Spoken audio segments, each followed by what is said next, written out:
Capacity and ability are not the same thing. Capacity is inherent effectiveness under optimal conditions. Ability is situational effectiveness given available resources under existing point-in-time conditions. Know the difference between capacity and ability and be mindful of it. Not being clear and attentive with this distinction exposes you to risk, as you will make unforced errors about what you promised to deliver. Do not make promises about your ability based on your capacity. There are several terms that are frequently used interchangeably, or at least exist in the same sphere of usage. They are capability, capacity, ability, aptitude, and skill. Capability is the inherent theoretical maximum of a thing. For example, a 1-gallon container can theoretically hold a maximum of 1 gallon of media, or fluid as we'll see in some of our examples. Capacity is the currently configured maximum. That same 1-gallon container may only be able to hold 90% of its capability if it has a hole near the top. Or it may be able to actually hold 110% of its capability if it's retrofitted with a sidewall extension, which increases its currently configured maximum. I have an example for that one that might be a little bit clearer. Let's take a look at that.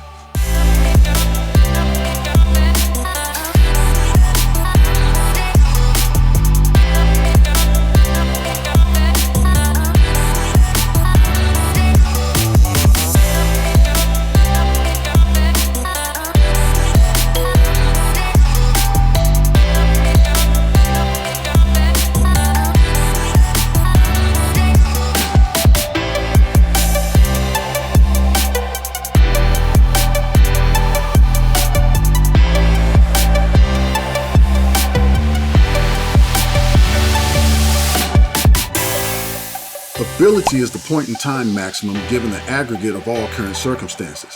So for our 1-gallon vessel, if there's sediment in the bottom of the container, if there are patches from previous fixes that are leaking, if the surface that it's sitting on is at a 45-degree tilt, or any other of a host of situational or environmental considerations, the point-in-time ability to hold 1 gallon is diminished. Aptitude is the suitability to perform and is usually inherent. The 1-gallon container that's made out of stainless steel is inherently suited to store 1 gallon of room temperature water, while the 1-gallon container that's made out of pure corrugated cardboard is not inherently suited to store that same gallon of water. Eventually, there's going to be bleed through on the corrugated cardboard. Skill is the suitability to perform and is usually derived from augmentation via education, training, practice, and/or modification. Here, if we augment the interior of the 1-gallon corrugated cardboard container,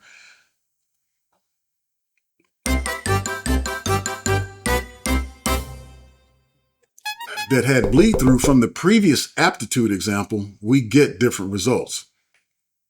For instance, if we coat the inside of that container with a plastic liner, or perhaps maybe simply spray the inside with something like Plasti-Dip, that container attains enhanced skill. And I put skill in air quotes because that's a clumsy word to use for this example. But I'm talking about an inanimate object, and so it doesn't really fit. Nevertheless, my point should be clear. Here, an augmentation has transformed our unsuitable for purpose container into a suitable for purpose container. It essentially has gained a new skill.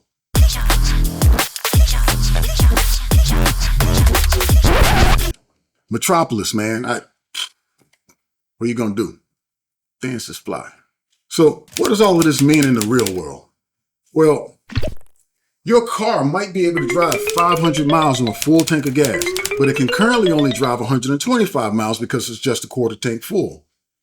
This means if you promise to pick your buddy up from band camp that's 200 miles away on a road that you know has no fuel stops on it, and you're just gonna use that quarter tank, you're not going to make that trip and you're not going to be able to live up to that promise. Why, man? For what? The totality of the vehicle, now, it has the capacity and capability, but it does not have the ability. Other examples of this kind of faulty thought: Don't promise to help your buddy demolish his 30-foot tool shed over the weekend if you're currently nursing a thrown-out back. You're not going to be able to help much. Don't agree to help him fund a startup when all of your available funds are exhausted or otherwise tied up. And at this point, your buddy is probably second-guessing your friendship. I mean, you've sold him out 3 times now. Don't say you're going to take the kids to the park to fly paper airplanes over the weekend when you know for a fact that you're going to be busy all weekend because you have a critical project work, and that work is going to be due early on Monday.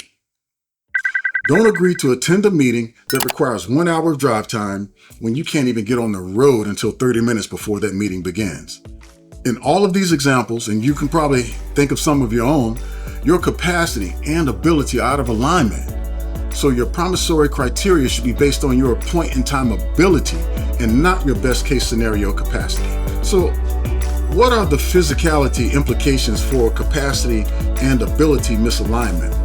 Well, on the anabolic side, attempting a workout, a routine, a lift, an exercise, a supplementation program that you have the capacity for but don't or no longer have the ability for, well, that's a danger-ridden scenario.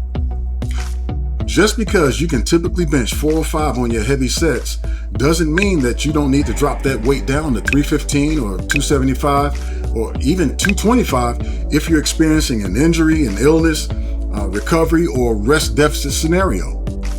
Here, your functional ability significantly trails your actual capacity, and it would be foolish, possibly dangerous, and absolutely asinine to attempt multiple sets near your max with a compromised system. Yeah. And I've done all of that. On the fiscal side, attempting to invest, trade, or allocate funds in vehicles you don't have experience with or don't or no longer understand, well, that's a danger-ridden scenario as well.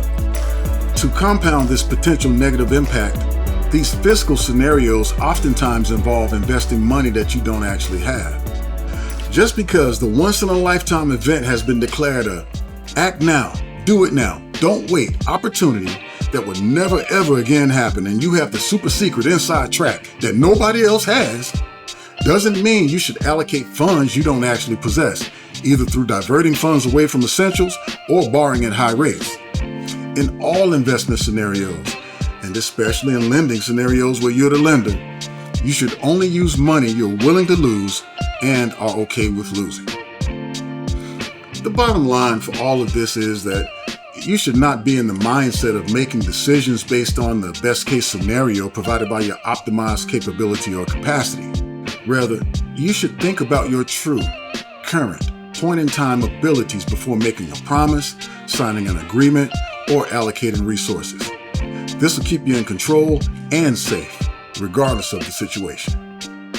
Good luck on your next steps, and thanks for watching.